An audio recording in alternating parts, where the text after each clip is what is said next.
Capítulo 14. Más parecida a una flota fantasma digna de los renegados no muertos, los 8 barcos de la horda que quedaban llegaron al fin a Muelle Pantoque, localizado junto a Zara, al este del Gran Valle Fresno. El capitán Brill no perdió tiempo en desembarcar una vez que los goblins que dirigían el puerto lo hubieron organizado todo. Había entregado lo que quedaba de su carga y ahora estaba feliz de deshacerse de ella, incluso aunque eso significase también que tendría que enfrentarse al jefe de guerra por su fracaso. El puerto había crecido considerablemente desde su última visita y ahora cubría toda la pequeña isla. El edificio principal se elevaba por encima de todos los demás y una población creciente, en su mayoría de goblins, iba de acá para allá mientras se encargaba no solo de los barcos que iban atracando, sino también de incontables actividades relacionadas con la horda. En uno de los otros muelles, una grúa que acababa en un gran gancho descargaba suministros en un barco de guerra. Un goblin manejando una máquina que olía muy mal, usada para descargar los barcos, rodaba ruidosamente a lo lejos. Por letales que pudieran ser las trituradoras, cuando las usaban contra un enemigo, palidecían en comparación con la furia natural del cargamento de Brill. La primera de las enormes puertas de la bodega se abrió y las tripulaciones empezaron a descargar las jaulas cubiertas.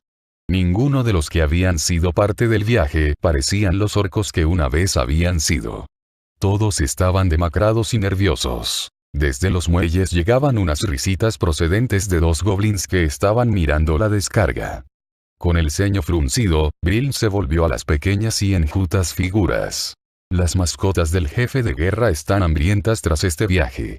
Les vendría bien un bocado o 2, cuando los goblins se callaron, añadió. Podéis ayudar a que los vuestros se hagan cargo de las jaulas o podéis ser parte de lo que les voy a dar de comer. Tragando saliva y con modales adquiridos repentinamente, los 2 goblins saludaron al capitán y se apresuraron a obedecer. Brill se permitió una sonrisa antes de volver a recordar la gravedad de su propia situación.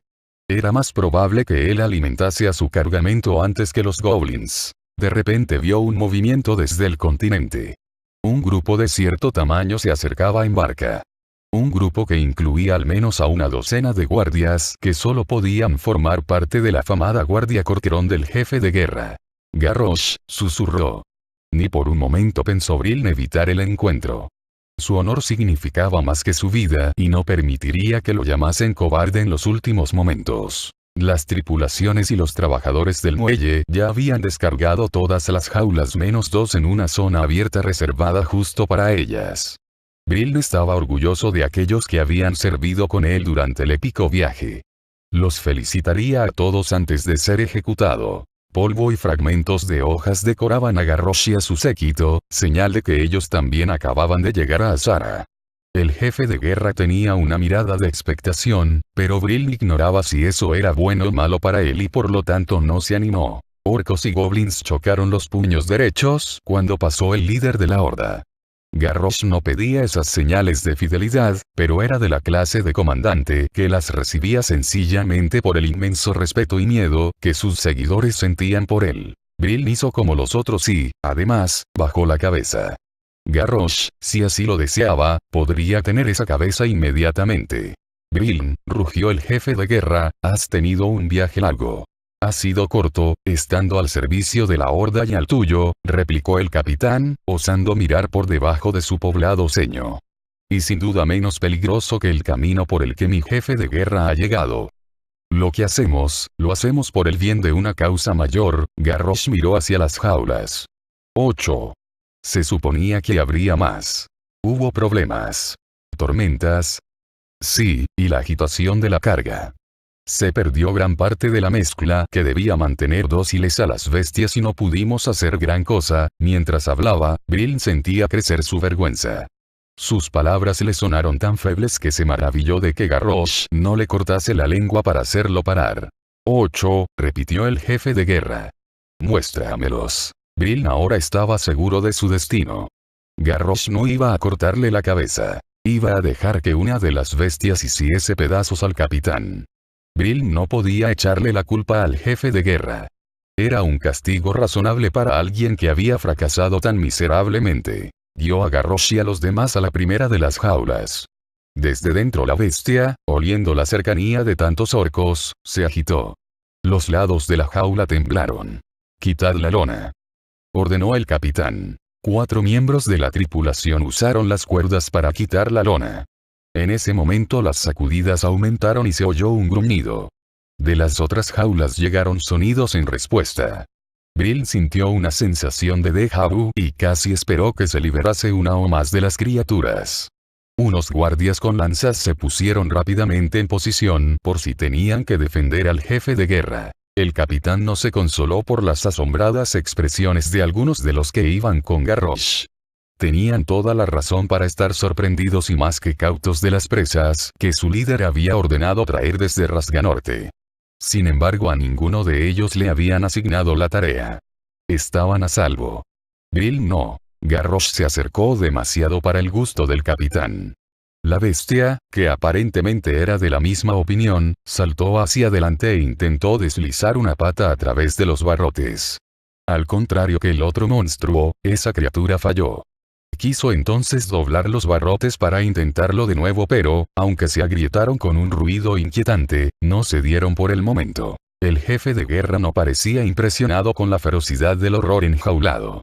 Mirando a los Corqueón, dijo: «Habrá que recordarles cuál es su misión y qué ocurrirá si no obedecen». Era la primera vez en mucho tiempo que a Brill le recordaban que, a pesar de todo, aquellas bestias eran casi tan inteligentes como sus captores. Sí, mucho más primitivas, pero casi tan inteligentes. Uno de los guardias de Garrosh le hizo un gesto a otro Corqueón que estaba junto a la entrada de una caseta de metal al norte de la zona. Habían colocado algo para aquella ocasión y el capitán tenía una idea sobre qué podía ser. El adusto guardia desapareció dentro de la caseta. Mientras tanto, la bestia que Garrosh tenía delante se enfurecía, secundada con salvaje placer por las otras 7. Por todas partes los orcos y los goblins se pusieron nerviosos esperando un desastre. Solo el jefe de guerra y los Corqueón permanecieron totalmente en calma, incluso expectantes. Varios gruñidos asustados surgieron de repente de la caseta. No se parecían a nada que Brill hubiese oído. No, sí que se parecían a algo. Aunque más agudos y más curiosos que asustados, se parecían mucho a las voces, más graves, de su carga. Y las criaturas de su carga también la reconocieron. Casi al unísono, las 8 cajas quedaron en silencio. Garrosh asintió al que tenía ante él. El jefe de guerra no parecía contento con lo que acababa de ocurrir, pero parecía resignado. ¿Lo entendéis? Están bien, como os prometí. Por lo tanto, todos vosotros cumpliréis vuestra promesa. De la jaula salió un gruñido. Garrosh hizo señas para que volviesen a echar la lona. Solo cuando ésta había cubierto por completo la jaula, pudo Brill respirar con más facilidad. El guardia que había entrado en la caseta volvió a salir, esta vez para informar al jefe de guerra. Parecía algo nervioso al acercarse. Garrosh indicó que el grupo, el capitán incluido, se alejasen de las jaulas. «He hecho lo que ordenaste», murmuró el Corqueón, hablando de modo que solo pudiesen oírlo aquellos que estaban con Garrosh. «Les di a algunos de los jóvenes un pedazo de esa carne endulzada que les gusta tanto a los suyos. Montaron un buen jaleo. ¿Ha sido suficiente?» Garrosh asintió su aprobación. «Las bestias adultas los han oído. Ahora deberían permanecer dóciles. Solo había que recordarles nuestro trato». En ese momento Brill supo que no envidiaba a Garrosh. La complejidad del mando en tiempos como ese sin duda ponían constantemente a prueba el sentido del honor de Garrosh mientras éste intentaba hacer lo que era mejor para sus seguidores a la larga. Debió de haberse quedado mirando al jefe de guerra demasiado tiempo, pues Garrosh se lo quedó mirando de repente. El legendario guerrero frunció el ceño. «¿Cuántos han muerto para traer aquí a estos 8? Brill hizo un cálculo que incluía no solo a aquellos que habían perdido cuando se hundieron los barcos, sino también a aquellos muertos intentando llevar a las bestias hasta el puerto en Rasganorte. Dado que había intentado constantemente evitar pensar en aquellos que habían dado la vida mientras que él había sobrevivido, el capitán se quedó secretamente consternado por el número que le dijo al jefe de guerra. Garrosh estaba igualmente consternado y no lo ocultó del todo. «Tantos. Un gran precio, pero sus sacrificios y más habrán merecido la pena cuando Vallefresno caiga ante nosotros». El líder de la horda se estiró, dando la imagen completa del comandante dedicado y confiado. Aquellos que han muerto para traer aquí a estas bestias estarán a nuestro lado en espíritu mientras aplastamos a nuestros enemigos. Cuando caiga el último puesto avanzado, esta victoria será tan suya como de aquellos que estemos allí para verla. Su juramento provocó vítores de los que lo rodeaban, incluso de Brin. Si iba a ser ejecutado, esperaba que al menos fuese recordado con todos los demás muertos de aquella misión. Era más de lo que podía pedir. Capitán Brin. El marino tragó saliva. E inmediatamente se volvió a golpear el pecho con el puño e inclinó la cabeza como si estuviese ofreciendo el cuello. Mi jefe de guerra, no puedo dar ninguna excusa por mi fracaso. Ordenaste que trajésemos 10 y solo te he entregado 8. Muchos de aquellos que perecieron pertenecían a la flota que yo dirigía. Brin esperó a que cayese sobre él aullavíceras, pero, cuando la afamada hacha no le cortó la cabeza, continuó. Mi jefe de guerra, confieso todos esos fallos, todas esas manchas en mi honor y espero mi destino. Hubo un silencio y luego oyó decir a Garrosh. Tu honor es tu vida. Sí, mi jefe de guerra. Y tu vida me la ofreces. De nuevo, Brin asintió. Al mismo tiempo pensó para sí mismo, grande es mi vergüenza. Garrosh me hace sufrir con razón por mi fracaso antes de condenarme a muerte como penitencia. Entonces, si tu vida es mía, tu honor también y, dado que es mi honor lo que está en juego, lo redimirás en la batalla. El capitán no pudo evitar quedarse boquiabierto mientras levantaba la mirada. No lo entiendo, jefe de guerra, vendrás con nosotros en nuestra marcha por Vallefresno y verás cómo tu trabajo aplasta a la alianza. Estarás en la vanguardia y, si mueres, tu nombre será pronunciado con orgullo entre nuestro pueblo durante generaciones. El propio Garrosh le ofreció a Brin la mano para que se levantase. El capitán lo miró con los ojos como platos. Tu primer oficial será ahora capitán. Tú vas a dirigir a guerreros en combate y servirás directamente bajo mis órdenes. A Brin se le hinchó el pecho de orgullo. Mataré a 100 elfos de la noche antes de que me derroten. Yo mismo destruiré el puesto ala de plata. El jefe de guerra rió. Lucha bien. Es cuanto pido. Lo haré. Desde la jaula más lejana sonó un estruendo, pero más bien de prueba, no amenazador. Las criaturas estaban sometidas. Nos iremos mañana al amanecer, anunció confiado Garrosh, ignorando el hecho de que él mismo acababa de llegar tras lo que debía de haber sido un viaje agotador. La primera parte de mi plan está en marcha ya en Vallefresno. Hemos cortado sus comunicaciones con Darnassus y no van a poder sacar muchas conclusiones sobre lo que pasará después basándose en guerras anteriores. Hizo un gesto hacia las jaulas. Morirán descubriendo lo necios que les hemos hecho quedar. La bestia más cercana volvió a rugir, esta vez como si reprodujese el tono triunfal del jefe de guerra. Brin sonrió aún más. Viviría para ver su obra desatada contra los elfos de la noche. Viviría para saber que había servido bien a la horda. Y viviría para ver el comienzo de un nuevo mundo, un mundo forjado por la mano de la horda, no la de la alianza. Tyrande y Malfurion habían decidido celebrar la reunión fuera, en una zona usada a menudo para grandes eventos. Podían haber usado el templo, donde se habían casado, pero parte de la elección había tenido que ver con los gilneanos. Ambos habían acordado que sería mejor que la presentación del pueblo de Gen a la alianza se hiciese al aire libre, donde algunos de los que podrían haberse sentido incómodos por su presencia pudiesen evitar la sensación de sentirse atrapados. Ahora, con los asientos colocados en círculo excepto por una entrada hacia el este, los elfos de la noche de mayor rango se sentaron a esperar la entrada de sus invitados. Ya habían llegado todos excepto los magos de Dalaran, cuyo consejo gobernante, el Kirin Tor, había declinado la posibilidad de enviar a un representante debido al deseo de Dalaran de seguir siendo un puente para los dos bandos en guerra. En Dalaran los magos de la Horda eran tan bienvenidos como aquellos que servían a la alianza. Tyrande y Malfurion tenían los asientos de honor al otro extremo de la entrada. Había centinelas formados como guardia de honor no solo junto a la suma sacerdotisa y al archidruida, sino también a la entrada, donde flanquearían a todos los contingentes visitantes. Pero aquello era más que la presentación oficial de la reunión. El clímax de las entradas sería la ceremonia de introducción, donde se añadirían nuevos miembros a la alianza mediante votación. Si se aceptaba a un nuevo miembro, lo lógico era que sus representantes se sentaran y formasen parte de las conversaciones posteriores. Esperar a que una reunión estuviese casi terminada era ridículo. Y si se rechazaba a un solicitante también era lógico que el grupo se marchase lo más rápidamente posible para que su deshonra fuese mínima. En la superficie no había señal alguna de la agitación que estaba teniendo lugar en Darnassus.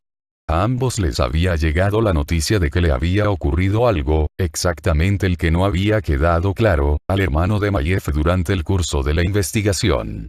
Malfurion y Tyrande solo sabían que Harrod estaba en cama por sus heridas.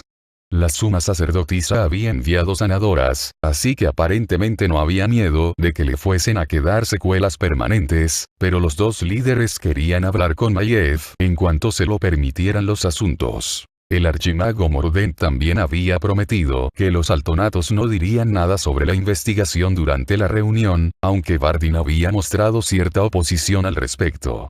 Los hechiceros no tenían un papel activo en la reunión, dado que su situación era un asunto que pertenecía exclusivamente a los elfos de la noche y la alianza no tenía nada que ver. Cuando todos excepto aquellos que estaban entrando estuvieron sentados, Tyrande les hizo una señal a los de las fanfarrias. Sonaron los instrumentos y comenzó la procesión de los miembros de la alianza. Para que no hubiese discusiones, las posiciones estaban escogidas por grupos. Y así fue por pura casualidad que los gnomos fuesen los primeros en entrar, liderados por Helvin Mecatorque y Sumecazancudo. A los gnomos los siguieron los representantes de Teramor y así sucesivamente. Cada grupo buscaba mostrar sus talentos en la medida en que pudieran. Con los gnomos viajaban máquinas asombrosas e inquietantes. Los enanos llevaban a cabo movimientos marciales con sus martillos a la vez que desfilaban, revelando la rapidez y destreza que desmentían sus corpulentos cuerpos. Cada vez que un grupo pasaba por la entrada sonaba el himno de esa tierra. Al sonido de la primera nota, los elfos de la noche se levantaban en señal de respeto a sus invitados, y así permanecieron un grupo tras otro. Alrededor del lugar de reunión, los estandartes de cada miembro ondeaban orgullosos, incluso aquellos que no sentían el viento. Esa brisa bien apuntada era cosa del archidruida. Todas las procesiones se detenían ante la suma sacerdotisa y el archidruida. Allí, el gobernante o el líder era saludado por un movimiento de cabeza de ambos elfos. Era otro modo con el que la pareja les agradecía a todos su asistencia, esperando que les dejara de buen humor ante las conversaciones que iban a tener lugar. Ventormenta fue una de las últimas en entrar, pero estaba entre las más impresionantes.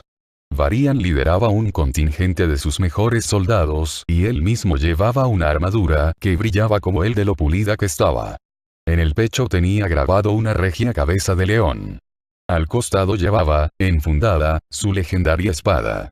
Junto a él caminaba Anduin, vestido con un traje azul y oro diseñado para la corte, no para la guerra. Al llegar a Tyrande y Malfurion, Varian hizo una espectacular inclinación.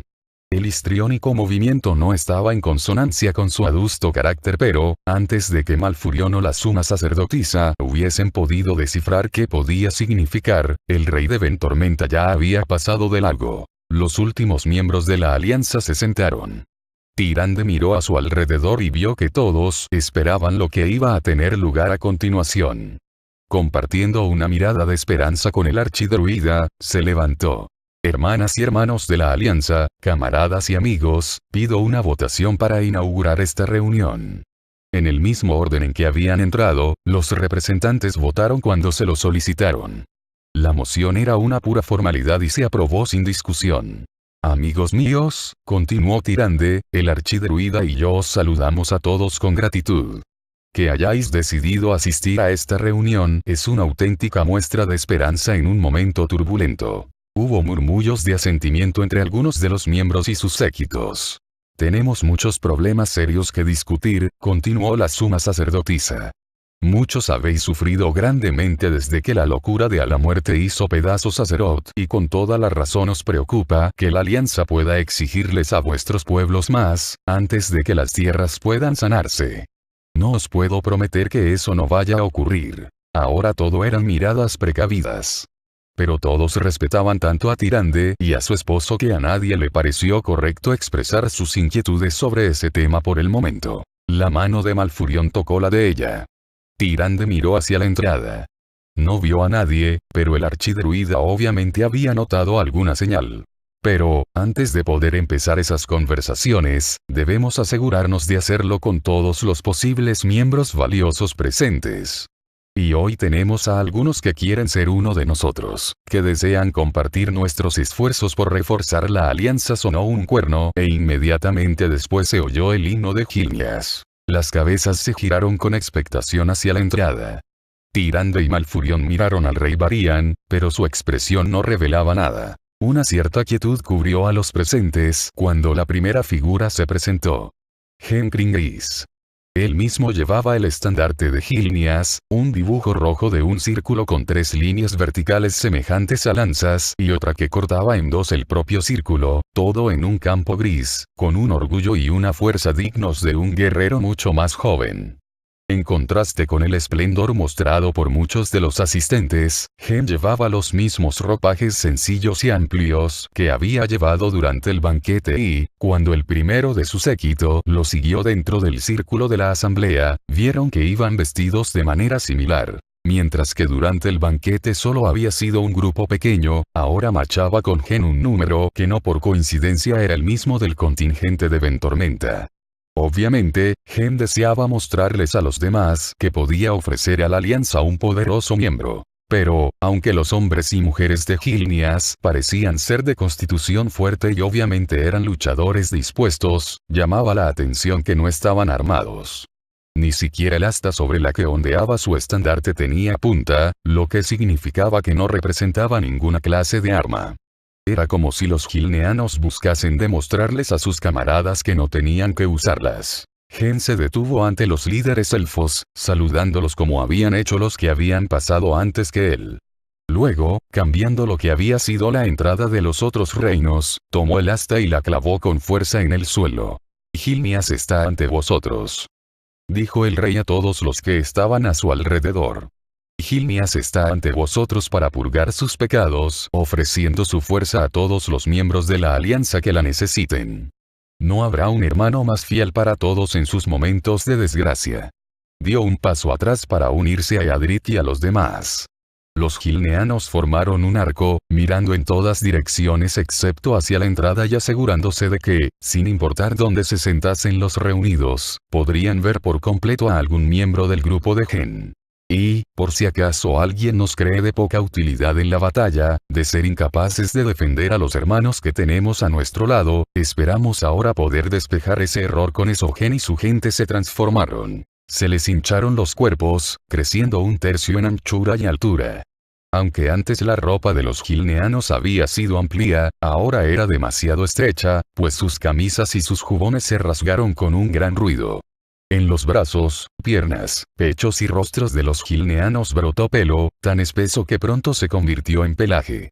Bajo la piel se oyeron crujidos y chasquidos, ruidos de huesos cambiando y de tendones estirándose hasta colocarse en posiciones a las que no estaban acostumbrados. Los brazos y las piernas se les retorcieron mientras sus cuerpos se contorsionaban. Las piernas se volvieron más delgadas, más parecidas a las de un veloz depredador.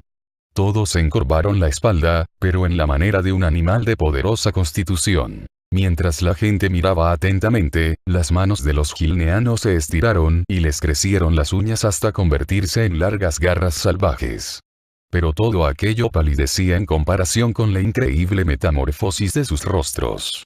No era solo que las orejas se les estrechasen y estirasen, sino que la boca y la nariz crecieron, fundiéndose, y crearon un hocico lleno de afilados dientes capaz de destrozar la carne sin problemas. Los Wargen se encontraban ante la alianza. Las lupinas figuras se quedaron en su sitio, aunque era evidente en ellos la necesidad acuciante de correr, de cazar. No se apartaban de las miradas de los demás, sino que devolvían confiados la mirada. A Hencrin Gris el pecho le subía y bajaba de la adrenalina y miró a Malfurion y Tyrande. Ellos asintieron en respuesta. No había una manera mejor de enfatizar el valor de los gilneanos para la alianza que estos revelasen toda su fuerza. Pero los gilneanos no siempre se habían encontrado entre los Wargen y no todos estaban afectados. Pero muchos sí, y gran parte de la culpa, para vergüenza de Malfurion, residía en él mismo. Había empezado con otros druidas que experimentaban con las formas de la manada. Habían invocado el poder de convertirse en grandes lobos solo para descubrir demasiado tarde que en esas formas perdían el control de sí mismos. Se había derramado sangre. Malfurion fue uno de aquellos que casi se perdió y la ayuda del semidios Cenarius fue lo único que lo salvó. Consciente al fin de la amenaza que suponía, Malfurion había prohibido el hechizo. Sin embargo, sin que él lo supiera, un grupo de druidas se había reunido en secreto para continuar haciéndolo. Usando el legendario objeto llamado la guadaña de Elune, habían buscado domesticar la forma del lobo y solo consiguieron que la guadaña los transformase en los primeros Suargen. Teniendo a las salvajes criaturas bajo control, Malfurion ignoró el consejo de quienes exigían su destrucción y envió a los Suargen a una dimensión de bolsillo dentro del reino Esmeralda, donde yacían en un sueño domesticador bajo el árbol de Aralnir. Aquel debía haber sido el final del trágico asunto y lo hubiera sido de no ser por el archimago humano Arugal. Bajo las órdenes de un desesperado Gen que buscaba ayuda contra la plaga fuera de la gran muralla de Gilneas, el mago había llevado a los Suargen al reino y, una vez que la maldición de los Suargen hubo entrado, se extendió rápidamente entre la población. Pero los gilneanos habían descubierto el modo de controlar su naturaleza feroz y convertir aquello que había sido malvado en, al menos hasta cierto punto, una fuerza de la que beneficiarse no solo con respecto a la alianza, sino para la posible liberación de su hogar. Somos Gilneas, gruñó Henkrin Gris, su voz claramente distinguible, aunque ahora con un cierto carácter gutural. Somos los Suargen. El rey aulló. El sonido no buscaba inquietar o asustar, solo volver a señalar su poder y el de su pueblo. Sirvió para su propósito, pues incluso los adustos Hierro Negro observaban con gran respeto e interés el poder de los Suargen. Cuando el aullido de Gen alcanzó su nota más alta, los demás añadieron sus voces. Pero incluso aquello palideció cuando, más allá de la reunión y desde la profundidad del bosque, otros Suargen respondieron a la llamada. Ese aullido combinado duró solo unos pocos segundos, pero fue lo bastante largo como para que el momento quedase grabado en la memoria de la mayoría de los presentes. Cuando Gen se detuvo, y su gente, los que estaban cerca y los que estaban lejos, hicieron lo propio, el rey de Gilneas concluyó diciendo: nos presentamos humildemente ante nuestros hermanos para ser admitidos como miembros de la alianza. Al principio nadie respondió por lo turbadora que resultaba la visión. Levantándose, Malfurion señaló a los Suargen. Algunos de vosotros conocéis las viejas historias de los Suargen y su ferocidad. Conocéis las historias de su impensable maldad. Tanto para vosotros como para quienes no las conocen, lo que se encuentra ante vosotros tiene poco que ver con las leyendas del pasado. Estos guerreros de Gilneas han domado la maldición. Que lo que antaño fue una amenaza letal sea ahora y para siempre una fuerza para el bien, una fuerza para la alianza. Las palabras del archidruida resonaron por toda la asamblea.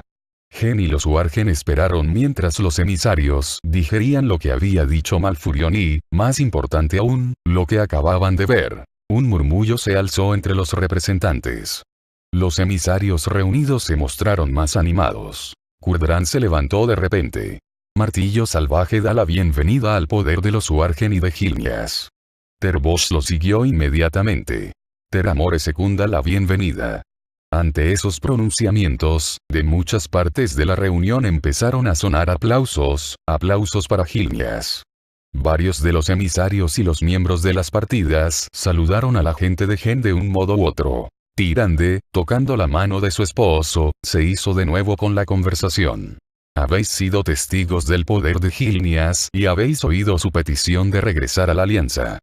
Dijo la suma sacerdotisa, sumándose a las palabras de Malfurion. Digo que tras esta demostración y, si no hay objeciones, deberíamos empezar a votar la aprobación inmediatamente. La suma sacerdotisa lanzó una mirada por todos los presentes, sin concentrarse en Ventormenta más que en cualquier otro grupo. No hubo objeciones e incluso Varian parecía estar de un humor razonable. Pido un voto por aclamación. Dijo a continuación el archidruida siguiendo el curso de acción que habían discutido antes de la reunión. Una sola voz para aprobar la bienvenida a los Suargen a la alianza. Todos los que estén a favor. Los coros de Siles comenzaron a resonar y su entusiasmo se igualaba con el del anterior aullido de los Suargen. Malfurión y Tyrande miraron a Gen, que les devolvió una mirada agradecida. Y entonces, desde donde estaba el contingente de Ventormenta, el rey Varian se puso en pie silenciosamente. El efecto fue inmediato. Los gritos se apagaron. Los dos elfos de la noche y Gen miraron fijamente a Varian, cuyo rostro no reveló ninguna de sus intenciones.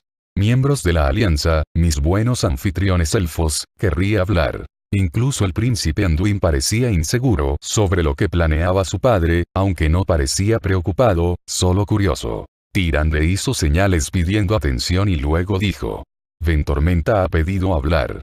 Por favor, continúa, rey Varian. El ex gladiador y esclavo pensó por un momento. Finalmente, dijo: todos sabéis que entre Ventormenta y Gilneas no hay buenas relaciones. Todos sabéis por qué. Un silencio total cayó sobre la asamblea. La expresión de Gen era indescifrable mientras esperaba que Varian continuase, pero tenía las orejas gachas por la preocupación. De repente un centinela se colocó tras la suma sacerdotisa. Tyrande volvió a tocar la mano de Malfurión, quien asintió para indicar que él continuaría con la sesión. El archidruida entendió que lo que fuese que hacía que alguien interrumpiese a la suma sacerdotisa en un momento tan delicado tenía que ser tan importante como los asesinatos de 2 altonatos. ¿Un tercero?, se preguntó. Rezando para que no fuese así, el archidruida se inclinó hacia adelante como para indicarle a Varian que, aunque Tyrande hubiese tenido que irse, no era un insulto a Ventormenta. Varian inclinó la cabeza hacia un lado como si quisiera indicar que no se sentía insultado por la marcha de la suma sacerdotisa. El señor de Ventormenta continuó. El beneficio que nos ofrece un aliado como Gilneas es evidente. Aunque nuestra habilidad en combate es más que pareja a la de los orcos y sus aliados, siempre ha existido una ansia de la que la horda parece haberse aprovechado y de la que nosotros, tan civilizados, carecemos. Los Huargen nos ofrecen esa justa ansia para superar todos los obstáculos en la batalla, para evitar que la alianza se haga pedazos o simplemente se quede quieta mientras los orcos se hacen con una tierra tras otra. Gen abrió los ojos e incluso Malfurión no pudo evitar sentirse esperanzado ante ese discurso. Os prometo que lo he pensado largamente, les dijo Varian a todos. Un aliado así podría ayudarnos a mantener a raya las ambiciones de la horda, quizá incluso hasta rechazarlos. El rey señaló a Gen y a los gilneanos. Estaría más que complacido de luchar junto a un aliado con tal honor, con tal coraje. Sus palabras trajeron ánimos. Incluso los Huargen no pudieron contenerse y varios de los más jóvenes empezaron a lanzar breves aullidos. Varian volvió su atención hacia Malfurión. Archidruida. Antes has pedido un voto por aclamación, un voto que he interrumpido. Me disculpo por haber permitido que pasara eso. Quería haber hablado antes. Sonriendo, Malfurión respondió. Estaría encantado de volver a pedirlo, rey Varian, eso no será necesario. La expresión del monarca humano sufrió una asombrosa transformación. Una sombra oscura se extendió sobre él cuando Varian miró a Gen Gris. Varian escupió en dirección a los gilneanos. Volver a pedirla sería una pérdida de tiempo, gruñó el señor de Ventormenta hacia su homólogo, pues nunca daría mi consentimiento para permitir que estos chuchos entren en la alianza. Brotaron gritos de consternación, especialmente entre los Huargen. El que era Eadric dio un paso hacia Varian, pero Gen sujetó al joven guerrero por el hombro y tiró de él hacia atrás. Los dos Huargen se enseñaron los dientes el uno al otro, aunque Eadric se retiró rápidamente. Honor y confianza. Eso es lo que necesita la alianza, no a estas bestias que incluso cuando desfilan como hombres carecen de ambas cosas. ¿Qué ocurrirá si deciden volver a aislarse? Se molestarán en avisárnoslo antes. Podemos confiar en que harían al menos eso. Varian chasqueó los dedos y su séquito se puso en pie, Anduin el último y el más dubitativo. Como ya les he dicho a muchos, no encuentro nada digno, nada honorable en esa manada de sabuesos y por eso nunca votaré sí a que sean admitidos entre nosotros. Y, con eso, Varian guió a Ventormenta fuera de la reunión mientras entre los otros representantes estallaba el caos y Malfurión Tempestira veía como todas sus esperanzas se venían abajo ante sus propios ojos.